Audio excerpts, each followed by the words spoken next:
तो पैमरा के अंदर ना एक बड़ी तगड़ी बेगम नज़र आती है, और पैमरा ने तो हमें प्रोग्राम में भी वही आसानियाँ दे दी जो घर में हैं, कि हम घर पे भी खुल के बात नहीं कर सकते, यहाँ पे भी नहीं कर सकते। फिर मेरे मौजूदगी में तो आप बहुत खुल के बात नहीं, आपको फ़ख्र होना चाहिए कि ख़वातीन का इतना कंट्रोल है।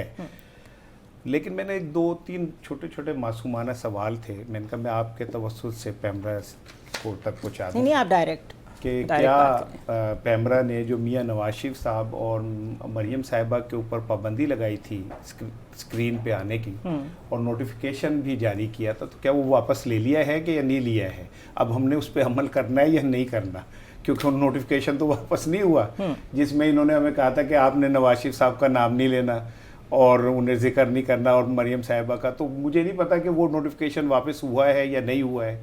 तो ये मेरे लिए बड़ा एक वो था। फिर हमारे एक दोस्त हैं अफसार आलम साहब, वो साबिक चेयरमैन पैमरा रहे हैं। वो जो कुछ भी मैं उनके साथ समर पे प्रोग्राम करता था, तो उसमें वो बताते थे कि मैं जब चेयरमैन पैमरा था तो मेरे साथ क्या होता था। तो मुझे उनकी बातों पे यकीन सा थोड़ा आता भी था, नहीं भी आता था, क्योंकि वैसे तो बहुत अच्छे इंसान हैं। तो आज मुझे ऐसा लग रहा है कि जो पैमरा है वो वाकई बेचारे इतना ललियां दा बाल है कि वो बस यही कर सकता है। गरीब की जोरू सबकी भारी, हम पे वो रोब डाल सकता है, हम पे वो सारा कुछ कर सकता है। लेकिन मुझे एक बात बताएं कि ये जो अब हमें कहा गया है कि जी आपने लेवल प्लेइंग फील्ड पे भी बात नहीं करनी, तो मुझे लग रहा है थोड़े दिनों बाद ये कहीं ना कह दें कि आपने एवन फील्ड के ऊपर भी बात नहीं करनी। ठीक है ना, वो तो बात ही खत्म हो रही है। हाँ जी, फिर करनी क्या है बात? फिर मुझे लगता है कि क्या करें। तो मैंने तो कुछ गाने शाने भी तैयार कर लिए हैं, कुछ कवालियाँ भी कर ली हैं कि भाई मैं तो किसी मज़ार पे जाके बैठ जाऊंगा, को कवालियाँ करूंगा, मलक मेरे पीछे बैठेगा। वो लिखा होता है ना, जो कवाल भूलते हैं तो वो पीछे एक दो होता है जो उनके कान में कहता है ये कहना है, तो मलक मेरे पीछे बैठ जाएगा।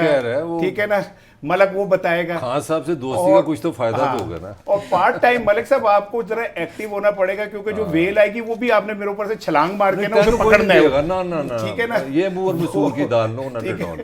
तो मैं इसलिए कह रहा हूं कि हमें तो चले, फिर हम ये कहते, मैं ये कर देता हूं कि कवालियां शुरू कर, क्योंकि जब हमें बोलने ही नहीं देना, ठीक है, तो हम तो फैज अहमद, मुझे ये बता मुझे ये बता दें सुनहरा एक से कि हम तो फैज अहमद फैज भी नहीं है। जो उन्होंने कहा था कि मताए लो कलम छिन गई तो क्या गम है, कि खून दिल में डुबो ली हैं उंगलियां मैंने। तो हम तो भाई खून दिल में उंगलियां भी नहीं डुबो सकते। फिर हम कर क्या सकते हैं, मुझे ये बताएं, हम क्या करें? क्या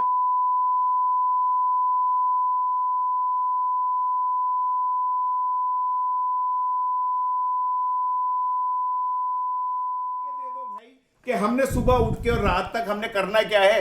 हम साफ ही नहीं रहते, फिर हम काट के उल्लू बन जाते हैं, वो पाटे खां बन जाते हैं। वो जो किसी दौर में कहने में कठपुतलियां नचाने वाले जो थे वो करते थे, पानी ना दे, मैं पानी पहले आपका पी चुका हूं, पहले भी पी चुका हूं, अपना पानी पी लीजिए प्लीज जरा। यार मैं क्या करूं, मुझे बताएं कि क्या एक साफ, मैं 1 मिनट, 35 साल हो गए सहाफत करते हुए। ठीक है, मैंने अपनी सहाफत में यही सीखा है कि मैंने जो मेरा ज़मीर कहता है, जो मैं समझता हूं मेरे मुल्क के लिए बेहतर है, मैं उस पर बात भी करूं, मैं वो लोगों तक भी पहुंचाऊं। अब आप मुझे कह रहे हो कि आपने लेवल प्लेइंग फील्ड पे भी बात नहीं करनी, वो तो आज मौलाना फजलुर रहमान ने भी कह दिया। अच्छा, लोगों ने ना अपने बच्चों का नाम ज़मीर रखना बंद कर दिया है, इतना वो प्रेशर में आए हैं इस वर्ड की वजह से, इसके यूज़ की वजह से और इसकी इंटरप्रिटेशंस की वजह से, कि उन्होंने कहा बस ये नाम ही ना रखो।